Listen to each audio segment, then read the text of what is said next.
The trading station orbited the gas giant Zarian Prime like a metal tumor against the swirling purple clouds below. Captain Sarah Chen watched through the observation deck as various alien ships docked and departed, their sleek forms cutting through space with practiced efficiency. The Terran cargo vessel Persistence was one of only 3 human ships currently at the station, making them a minority among the dozens of alien traders. "Captain, we've got a problem," called out her first officer, Marcus Rodriguez, from across the bustling marketplace. His voice carried an edge of concern that made Sarah immediately change direction toward him. She pushed through the crowd of diverse alien species, each going about their business with the single-minded focus of profit. The air recyclers worked overtime to accommodate the different atmospheric preferences, creating a strange mix of scents that had taken Sarah months to get used to. Marcus stood near what appeared to be a service corridor, his dark eyes focused on something beyond the main thoroughfare. "You need to see this," he said, leading her down a dimly lit passage that connected to the station's waste management section. The smell hit her first. It was acrid and sharp, like burning metal mixed with something organic and unpleasant. Then she heard it, a low, rhythmic sound that was part wheeze, part whimper. Sarah's training kicked in as she approached the source of the noise with caution. In a corner where 2 maintenance pipes met, partially hidden behind a stack of discarded shipping containers, lay a creature unlike anything in her xenobiology databases. It was roughly the size of a large dog, but covered in what appeared to be crystalline scales that shifted color from deep blue to pale silver with each labored breath. 6 limbs were tucked beneath its body, and its head bore 2 large dark eyes that tracked their movement with obvious intelligence. "How long has it been here?" Sarah asked, noting the creature's obvious distress. "Security footage shows it's been 3 days, Marcus replied, consulting his tablet. "Multiple species have walked past. Some even stopped to look, but nobody's done anything." Sarah knelt down slowly, keeping her movements deliberate and non-threatening.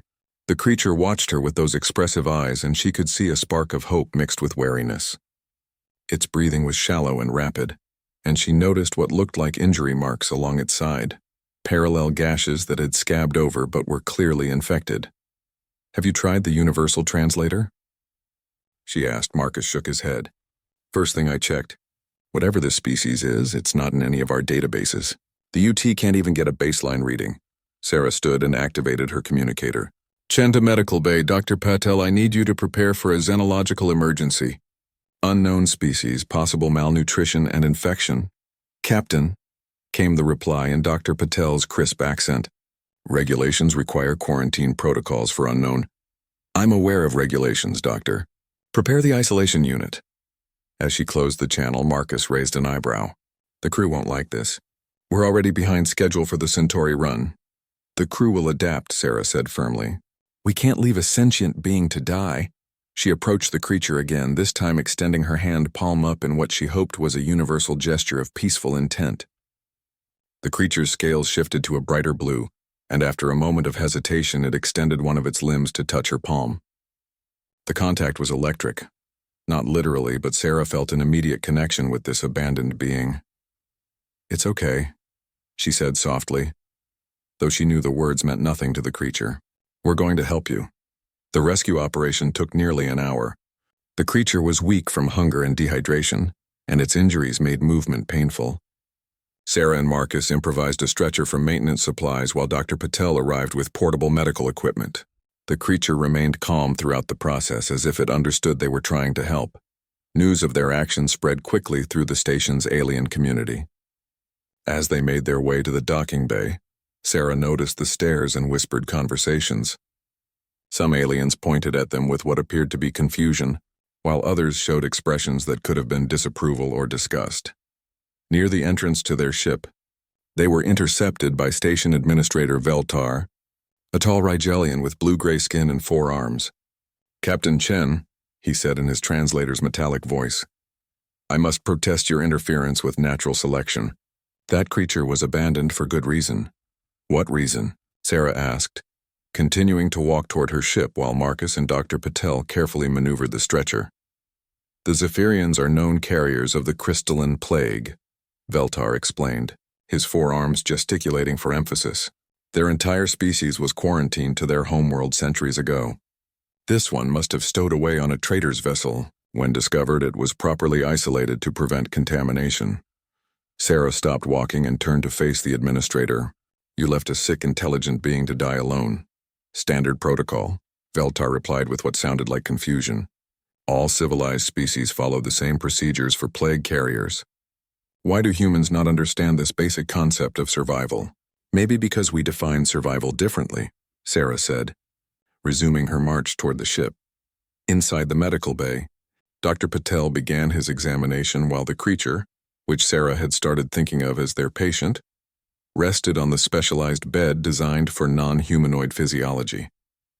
The readings were concerning but not hopeless. Severe malnutrition, dehydration, and systemic infection, Dr. Patel reported. But the cellular structure is remarkably resilient. With proper treatment, recovery is definitely possible. And this plague the administrator mentioned? Dr. Patel frowned at his scanner readings.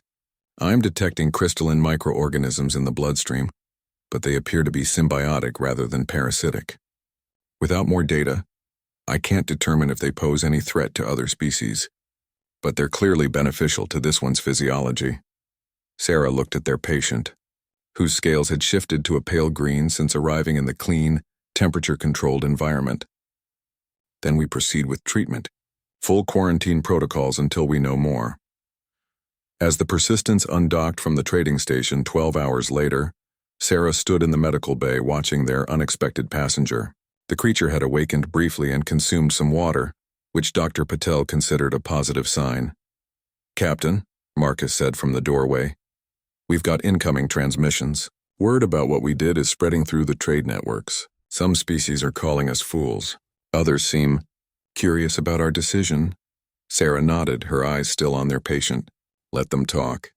We did what was right. What she didn't know was that this single act of compassion would set in motion events that would reshape humanity's relationship with the galaxy and reveal truths about the universe that had been hidden for centuries." 3 days into their journey toward the Centauri system, the creature whom Dr. Patel had begun referring to as Subject Zed for medical records showed remarkable improvement.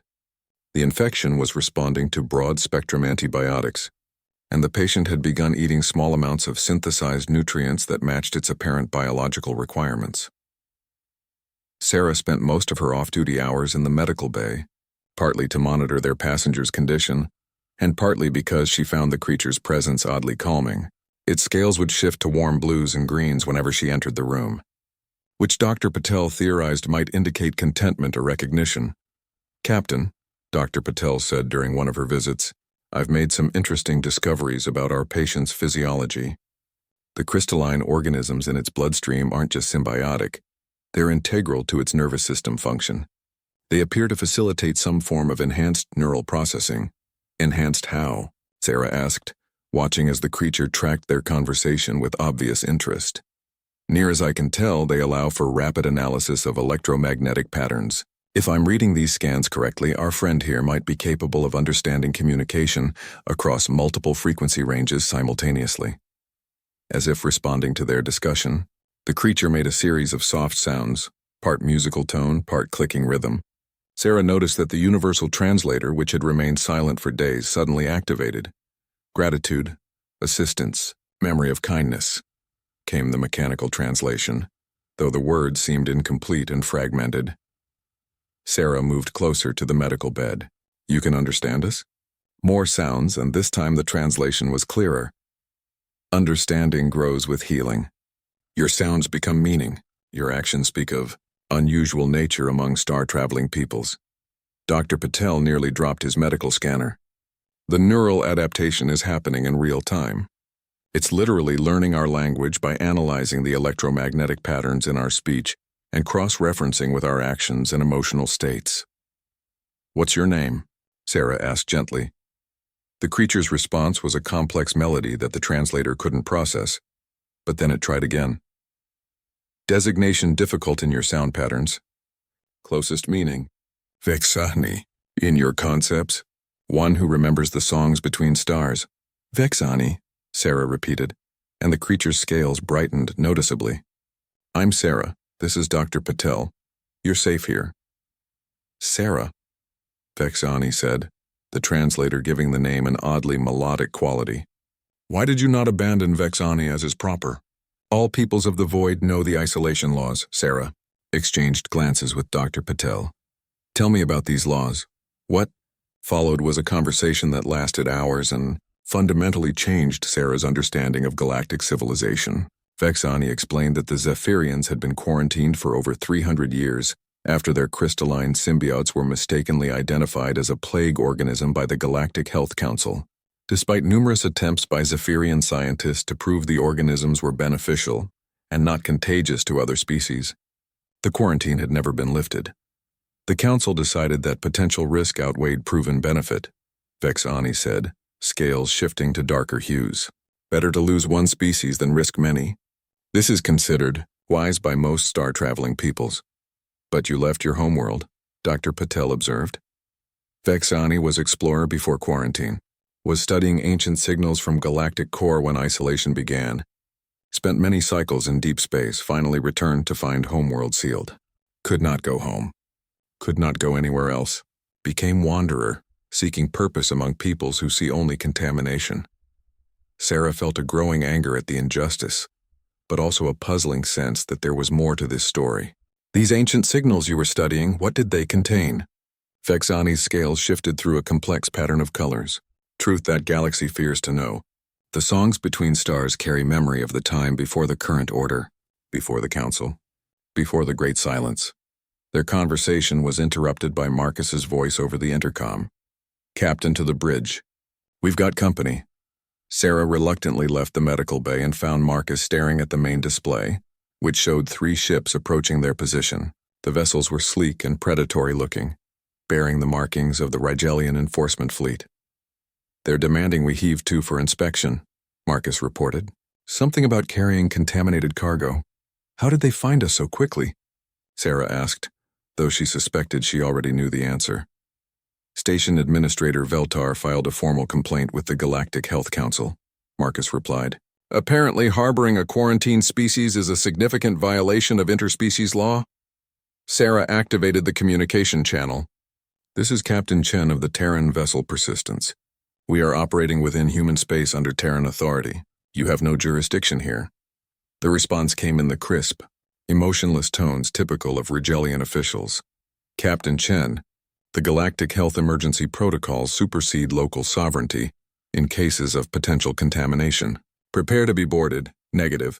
Our passenger poses no health threat to any species. We have medical documentation supporting this position. Irrelevant. Zephyrian organisms are classified as level 5 biohazards. Surrender the creature immediately or face the consequences. Sarah looked at Marcus, who was already running calculations on the tactical display. 3 Rigelian enforcers against 1 human cargo hauler wasn't even a contest, unless they chose not to fight conventionally. Marcus, remember what happened at Wolf 359 when the Terran Defense Force used the gravity well tactic? A slow grin spread across Marcus's face. You want to thread the needle through the asteroid field? The Rigelians are excellent pilots, but they're used to open space engagements. Their ships aren't designed for tight maneuvering. Sarah returned to the communication channel. Rigelian vessels, this is your final warning. Withdraw immediately or we will consider your actions an act of aggression against a Terran ship. Captain Chen, you are vastly outgunned. Surrender is your only option. Instead of responding, Sarah activated the ship's emergency acceleration. The Persistence might be a cargo hauler, but it was also built by humans who understood that sometimes the best cargo ship was one that could run from pirates. The acceleration pushed everyone against their restraints as the ship dove toward the nearby asteroid field. The Rigelian ships followed, confident in their superior firepower and speed. What they hadn't counted on was humanity's willingness to take insane risks for the sake of principles. Sarah threaded the Persistence between asteroids that left less than 50 meters clearance on either side, using the ship's superior maneuverability and her crew's intuitive understanding of 3-dimensional navigation. The Rigelians, trained for combat in open space, found themselves struggling to match the humans' erratic flight path. One enforcer clipped an asteroid and was forced to drop back for repairs. The other 2 continued pursuit, but with increasing caution. Where are we going, Captain? Marcus asked as another asteroid passed close enough to scrape paint. The relay station at Kepler 442. It's technically neutral space, and they have communication arrays that can reach Earth in real time. If we're going to fight the entire galactic establishment, we need backup. As they emerged from the asteroid field, Sarah realized that what had started as a simple act of compassion had escalated into something much larger. Humanity was about to challenge one of the fundamental laws that governed galactic civilization, all for the sake of one abandoned alien who might hold the key to secrets the galaxy had spent centuries trying to forget.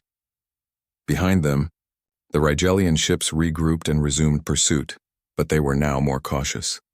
Word would spread that humans were willing to fight for their principles even when vastly outmatched. In the galaxy's complex political calculations, this would change everything. The Kepler 442 relay station hung in space like a metallic spiderweb, its communication arrays extending in all directions to maintain contact with dozens of star systems. As the Persistence approached, Sarah could see the controlled chaos of ships from multiple species using the station's neutral status to conduct business that would be impossible in more politically charged locations. "We're being hailed by station control," Marcus reported. "They're requesting confirmation that we don't pose a biological hazard." Sarah gritted her teeth. News traveled fast in space, and apparently their situation was already becoming known throughout the local systems. "Tell them we're requesting emergency diplomatic sanctuary under Article 15 of the Neutral Zone Protocols." "Captain," Dr. Patel's voice came over the intercom from the medical bay. "You need to hear this. Vexani has been monitoring our communications with the Rigelians, and the translation protocols have given it a much better understanding of our language." Sarah made her way to the medical bay, where she found Vexani sitting upright on the examination table. The creature's scales were now a deep gold color, which she was beginning to associate with determination or resolve. "Sarah, Captain?" Vexani said, the translator now producing much more natural-sounding speech. "Vexani must tell you of the danger you have accepted. The isolation laws are not merely about disease prevention. They serve to maintain the current galactic order by suppressing certain truths." "What truths?" Sarah asked, settling into a chair beside the medical bed. "The crystalline symbionts that live within Zephyrian biology are ancient, older than any current spacefaring species. They carry genetic memory of the galaxy's history, including events that the current power structure prefers to forget." Dr. Patel looked up from his scanner readings. "Genetic memory? You mean inherited information passed down through the organisms themselves?" "Correct," Vexani replied. "The symbionts remember when this galaxy was home to a different civilization, one that achieved harmony between organic and synthetic life, between individual achievement and collective welfare. The current galactic powers rose to dominance only after this previous civilization withdrew." Sarah felt a chill run down her spine. "Withdrew how?" "The old records are incomplete, but the symbionts remember a great migration toward the galactic core. The previous civilization did not die out. They went somewhere else, somewhere deeper. They left behind only ruins and warnings. And warnings about what?" Dr. Patel asked. Vexani's scales shifted through a complex pattern of colors that the translator couldn't process, then settled on dark red. "About the price of ignoring the balance between individual rights and collective responsibility. About what happens when power becomes concentrated in the hands of those who value control over growth." Before Sarah could respond, Marcus's voice crackled over the intercom. "Captain, we've got multiple ships approaching. The Rigelians are back, and they've brought friends. I count 12 vessels from 5 different species, including a hegemony dreadnought." Sarah stood quickly. "How long until we reach the station?" 40 minutes at current speed. They'll intercept us in 30. Sarah looked at Vexani, whose scales had shifted to a pale blue that she now recognized as worry or fear. "If we surrender you to them, what happens?" "Immediate execution, most likely. The official reason will be preventing contamination, but the real purpose is ensuring the symbiont memories die with Vexani. The last free Zephyrian cannot be allowed to share what the crystals remember." "The last free Zephyrian?" "The homeworld quarantine was not for protection," Vexani explained sadly. "It was imprisonment. My people are kept isolated not to prevent them from spreading disease, but to prevent them from spreading truth. Vexani escaped only by chance and has spent decades avoiding capture." Dr. Patel was staring at his scanner with a puzzled expression. "Captain, I'm getting some very strange readings from the symbiont organisms. They're becoming more active, almost like they're responding to our conversation." Vex Ani's scales brighten suddenly. The crystals react to strong emotional resonance and shared purpose. When beings unite in common cause, the symbionts awaken. This is how the ancient civilization communicated across vast distances through quantum entanglement of shared intention. Are you saying these organisms can communicate instantaneously across space? Sarah asked. Yes, but only when multiple beings are united in purpose. The signal grows stronger with each individual who commits to the cause. This is why Zephyrians were truly quarantined, not for biological contamination, but because they could unite different species in ways that threaten existing power structures. Marcus's voice interrupted them again. Captain, the relay station is offering us protective custody, but they want to know what we're carrying that's so important. They're also receiving pressure from the approaching fleet to deny us sanctuary. Sarah made a decision that she knew would change everything. Marcus, open a channel to the entire fleet. All frequencies, maximum broadcast power. Captain, that's going to let everyone in 3 systems hear whatever you say. That's the point. Sarah activated the ship-wide communication system. This is Captain Sarah Chen of the Terran vessel Persistence, speaking to all ships, all species, and all listening stations in this region. We carry aboard our ship a being whose only crime was seeking friendship among the stars. We have learned that this being possesses knowledge that certain powers prefer to keep hidden, knowledge about our galaxy's true history and potential future. She paused, watching as Vex Ani's scales began to glow with an inner light that, Dr. Patel's scanners indicated, was some form of quantum resonance. I know there are those among you who have wondered why the galaxy seems trapped in endless cycles of conflict and competition, why cooperation between species remains limited to trade and temporary alliances, why we seem incapable of achieving the harmony that ancient ruins suggest was once possible. The light from Vex Ani's scales was growing brighter, and Dr. Patel gestured excitedly at his instruments. Captain, I'm detecting quantum signatures from ships throughout the fleet.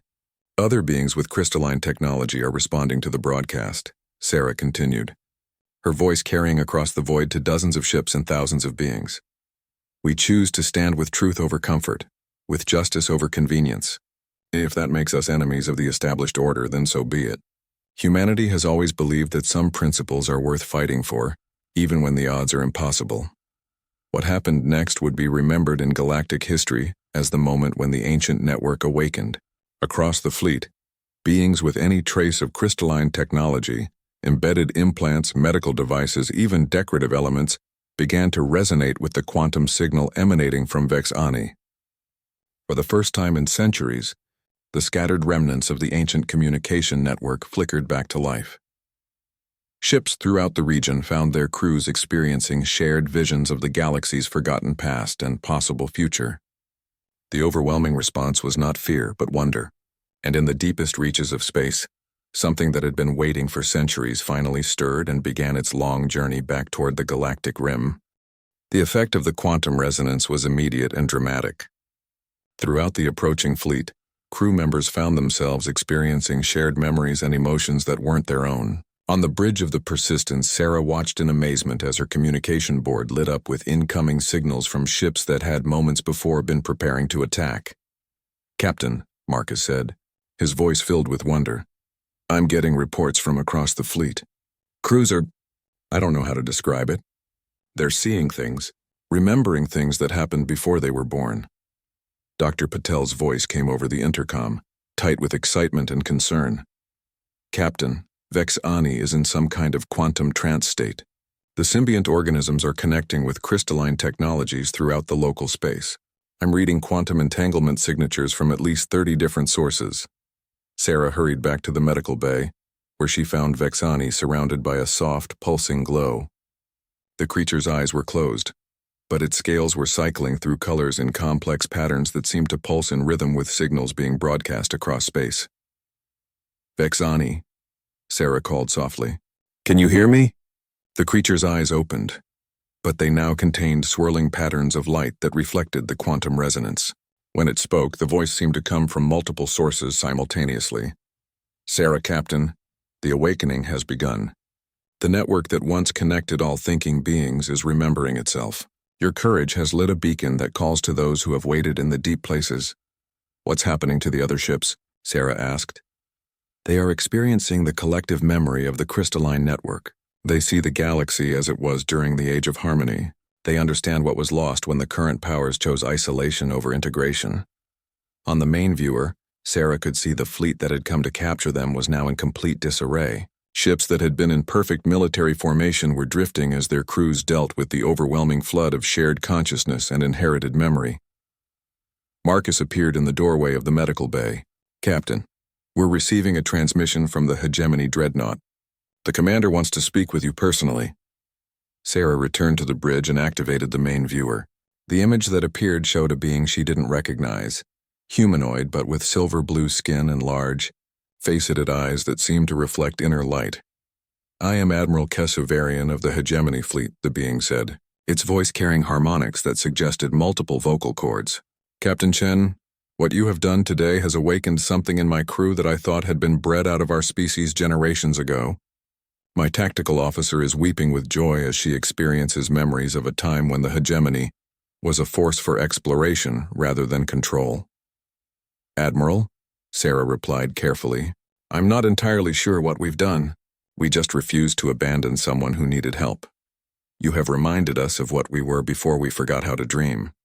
Kesavarian said, the crystalline network is showing us visions of the ancient civilization that once guided this galaxy.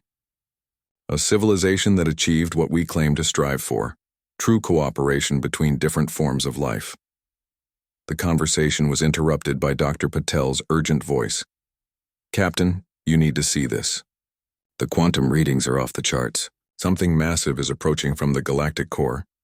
Sarah split her attention between the Admiral and the sensor readings that Marcus was bringing up on secondary displays.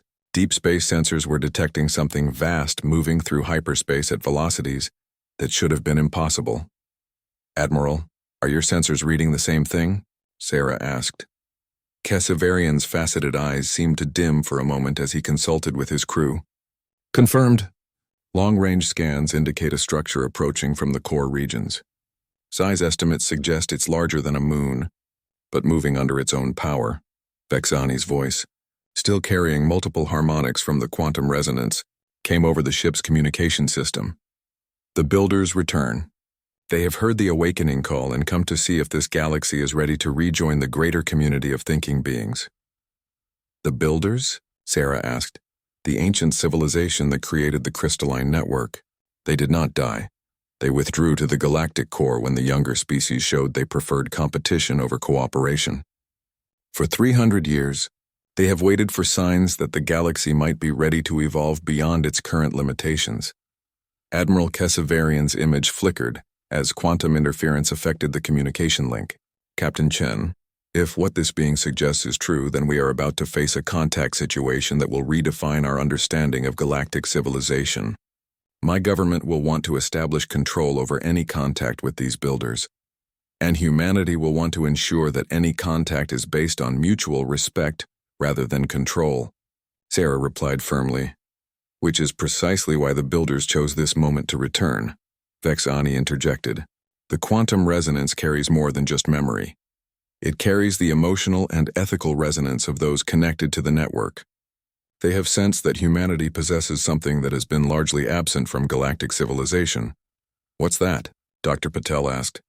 The willingness to sacrifice advantage for principle. The instinct to help the helpless even when it serves no strategic purpose. The belief that individual dignity matters more than collective efficiency. Sarah felt the weight of responsibility settling on her shoulders. How long until these builders arrive? At current velocity, approximately 18 hours, Marcus reported. But Captain, we're also getting reports from relay stations throughout the sector. Word about what happened here is spreading, and it's causing reactions on dozens of worlds. Some species are celebrating, others are mobilizing fleets. The galaxy stands at a crossroads, Vexani said, the quantum glow around its form beginning to stabilize into steady patterns. The network has awakened, the builders return, and for the first time in centuries there is a choice between evolution and stagnation. But the current powers will not surrender their control easily. Sarah looked at the assembled fleet on her main viewer, noting that several ships were already breaking formation and heading toward different sectors, presumably to report to their respective governments. The political ramifications of the day's events were only beginning to unfold. "Admiral," Sarah said, turning back to Kesavarian, "I propose we establish a joint task force to prepare for the Builders' arrival. If we're going to face judgment on our worthiness to join a greater galactic community, we should do it united rather than fighting among ourselves." Kesavarian was quiet for a long moment, then nodded slowly. "Captain Chen, against all protocol and probably against my better judgment, I agree. The visions my crew is experiencing suggest that our current approach to galactic politics is fundamentally flawed. Perhaps it is time for something new." As agreements were made and plans began to form, Sarah realized that what had started as a simple act of compassion had become the catalyst for the greatest change in galactic civilization since the rise of the current powers.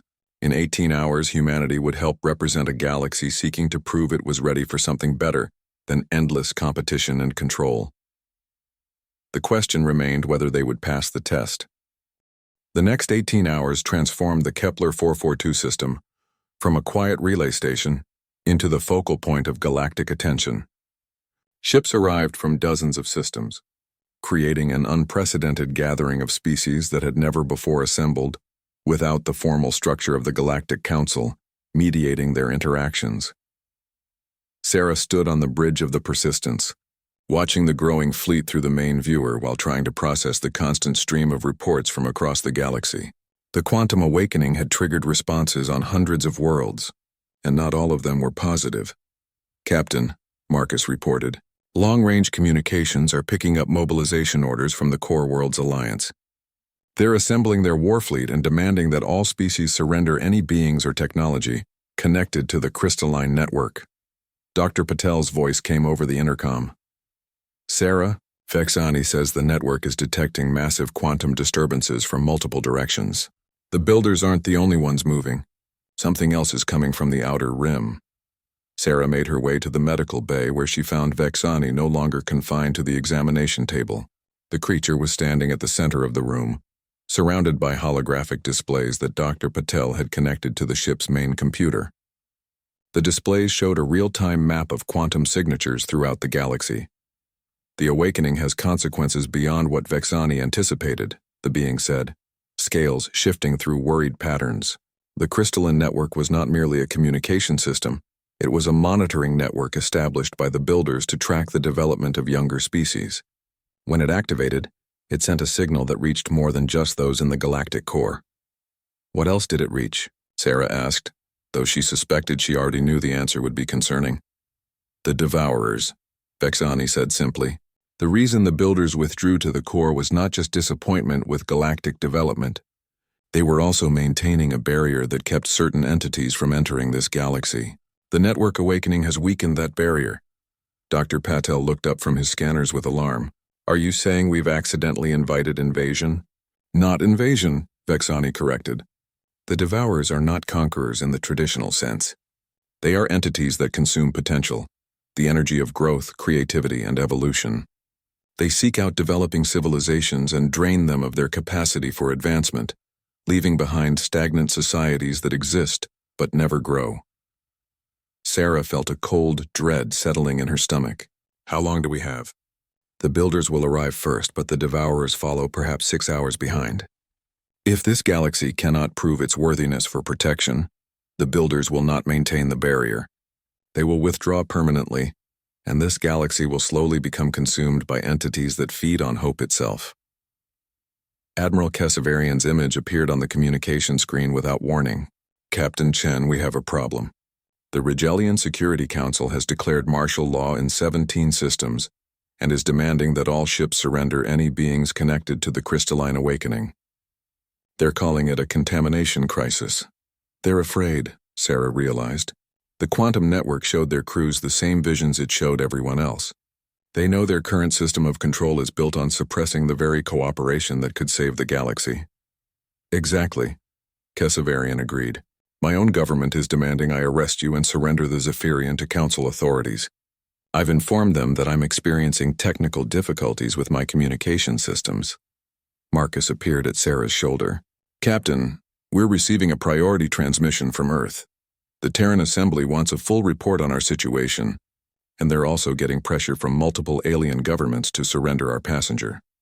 Sarah made a decision that she knew would define not just humanity's future, but potentially the fate of the entire galaxy.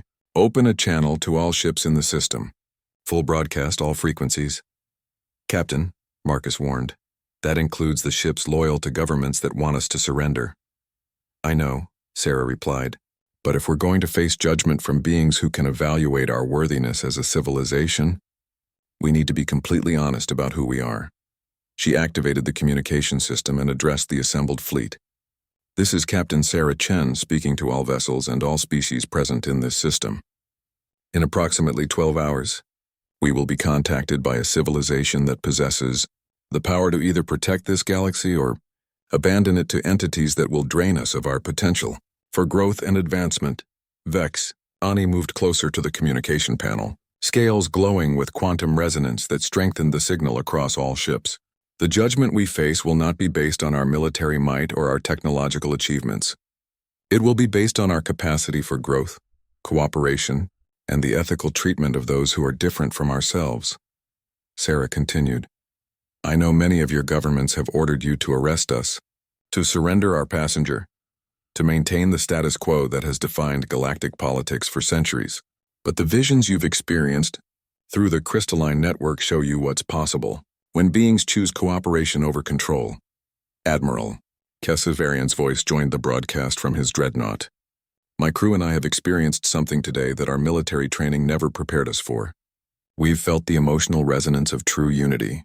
We've seen memories of a galaxy where different species work together not out of necessity, but out of genuine care for each other's welfare. Other voices began joining the broadcast.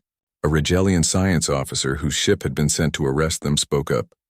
The network showed us what our ancestors felt, before fear made them choose isolation. We remember what it was like to explore for the joy of discovery, rather than the acquisition of resources.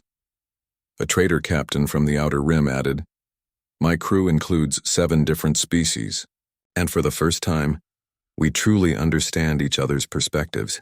The barriers between us aren't biological, they're cultural, and they can be overcome. Dr. Patel's excited voice interrupted the growing chorus. Captain, the quantum resonance is spreading beyond our local area. Ships throughout this entire sector are experiencing the same awakening. The network is rebuilding itself through shared emotional commitment. Vexani's scales brightened to an intense gold. The builders approach and find not the divided competitive galaxy they expected, but one in the process of remembering unity. This is what they hope to see. Sarah watched her tactical display as more ships joined their position, while others departed, presumably those whose crews couldn't overcome their government's demands for compliance with the old order. What remained was a diverse fleet of beings who had chosen principle over protocol. All ships, she announced, prepare for contact with the builder vessel. Remember that we represent not just our individual species, but the potential of this galaxy to evolve beyond its current limitations. The massive structure that emerged from hyperspace defied all conventional understanding of spacecraft design. It wasn't built. It had grown like a living organism made of crystalline formations and organic materials that pulsed with their own inner light. It was beautiful in a way that transcended species-specific aesthetics, appealing to some fundamental appreciation for harmony that seemed to exist in all thinking beings. Communication came not through radio waves or traditional transmission, but through the quantum network itself. Every being connected to the crystalline resonance heard the message simultaneously, in harmonics that conveyed meaning beyond words.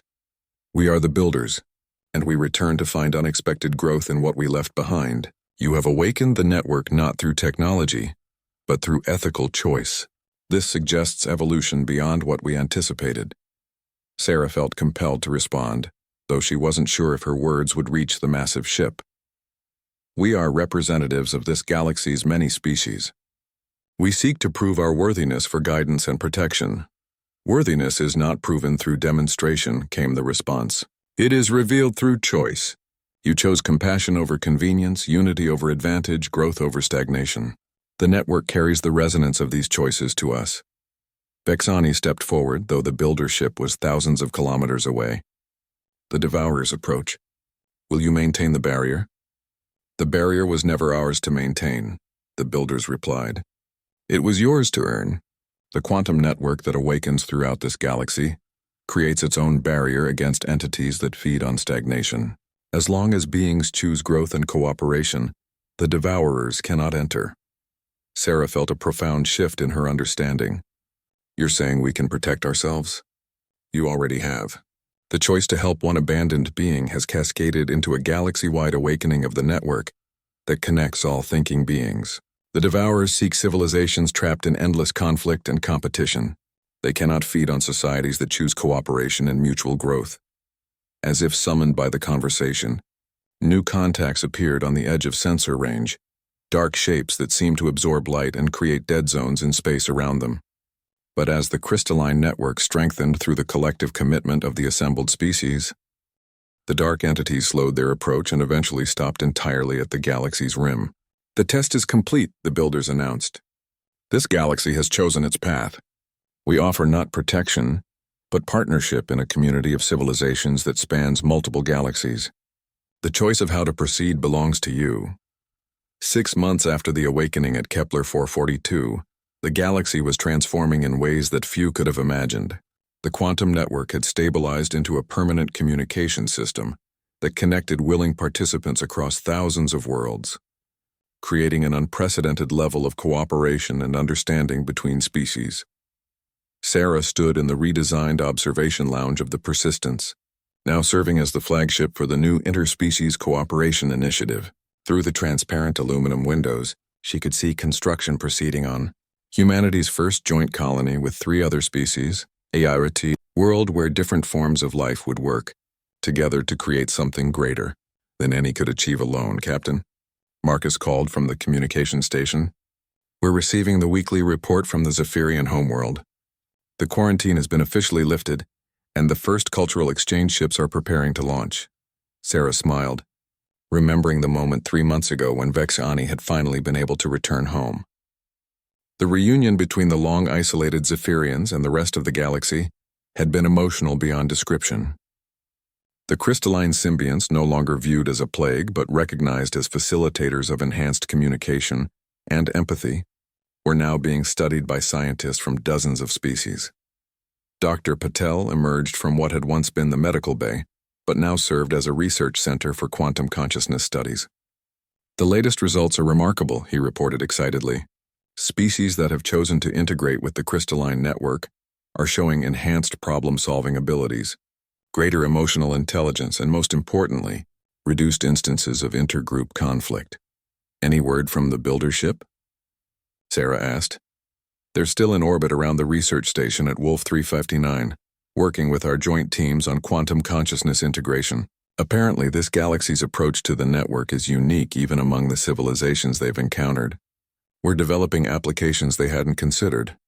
Sarah turned to look at the tactical display, which now showed not military positions but the growing network of cooperative colonies and research stations spreading throughout the galaxy. It wasn't universal.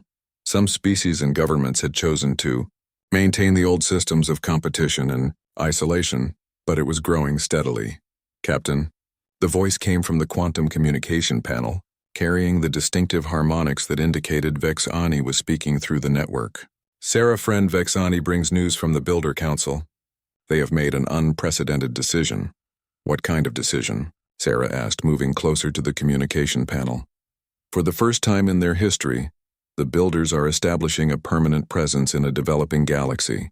Your species' approach to the network, using it to enhance cooperation rather than replace individual initiative, has created possibilities they wish to explore. Sarah felt a surge of pride, but also responsibility. What does that mean for the rest of us?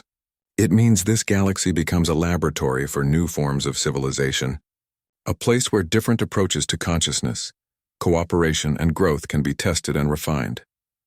The humans' insistence on individual dignity within collective cooperation may be the key to evolution beyond current builder understanding. Marcus looked up from his station. Captain, we're also getting reports from the Rim territories. The Devourer entities that were stopped at the Galactic Edge are changing. The network's expansion seems to be affecting them somehow. Dr. Patel's eyes widened. Affecting them how? According to the builder observations, entities that feed on stagnation are beginning to transform when exposed to the quantum resonance of active growth and cooperation. Some appear to be becoming something else entirely. Sarah considered this information carefully. Are they becoming dangerous in a new way? Unknown, Marcus replied. But the builders are intrigued rather than concerned, which suggests the changes might be positive. Vexani's voice carried a note of wonder. The network shows visions of possible futures where even entities that once consumed potential become contributors to growth. Your galaxy may be achieving something that has never been accomplished, the transformation of destructive forces into creative ones, through the power of inclusive cooperation. Sarah walked to the main viewer and looked out at the construction. Proceeding on the new colony world, humans worked alongside Rigelians, Zephyrians, and species she was still learning to identify, their different capabilities combining to create architecture and technology that no single species could have developed alone. You know, she said to her crew, when we found Vexani abandoned on that station, I thought we were just helping one individual. I never imagined we were taking the first step toward changing the entire galaxy. The network carries a message from Admiral Kesavarian, Marcus reported. The Hegemony High Command has officially adopted the cooperative protocol as their primary approach to interspecies relations. He says to tell you that compassion, it turns out, is a more effective military strategy than force. Dr. Patel laughed. The galaxy's greatest military power has discovered that helping others achieve their potential is more effective than conquering them. Who would have thought? Humans would have thought, Sarah replied with a grin. We've always known that the best way to ensure your own security is to help everyone else feel secure too. Vexani's voice returned with warmth that translated clearly through the quantum link. This is why the builders chose to remain. Humanity understands something fundamental about consciousness and cooperation that even ancient civilizations had not fully grasped. Individual dignity and collective welfare are not opposing forces. They are mutually reinforcing aspects of the same principle. Sarah nodded, then activated the ship-wide communication system. All hands, this is the captain. 6 months ago, we made a choice that seemed simple at the time. We refused to abandon someone who needed help. That choice has led to the transformation of our galaxy and opened possibilities we're still discovering. She paused, looking out at the stars that no longer seemed distant and cold, but connected by invisible threads of consciousness and cooperation. Today marks the official launch of the Galactic Cooperation Network. Ships from 47 species will begin joint exploration missions toward neighboring galaxies, carrying with them the message that growth and cooperation are stronger than any force in the universe. We go not as conquerors or even as ambassadors, but as friends offering to help other civilizations discover their own potential. As the Persistence prepared to join the first intergalactic mission, Sarah reflected on how a single moment of compassion had become the foundation for a new age of galactic civilization. The network hummed with the combined consciousness of billions of beings choosing cooperation over competition, growth over stagnation, and hope over fear. In the depths of space, the dark entities that had once threatened the galaxy's potential were slowly transforming into something new and beautiful, touched by the same force that had changed everything else. The simple human insistence that everyone deserved help, dignity, and the chance to grow. The galaxy had learned what humanity had always known. The best way to reach the stars was to make sure no one got left behind.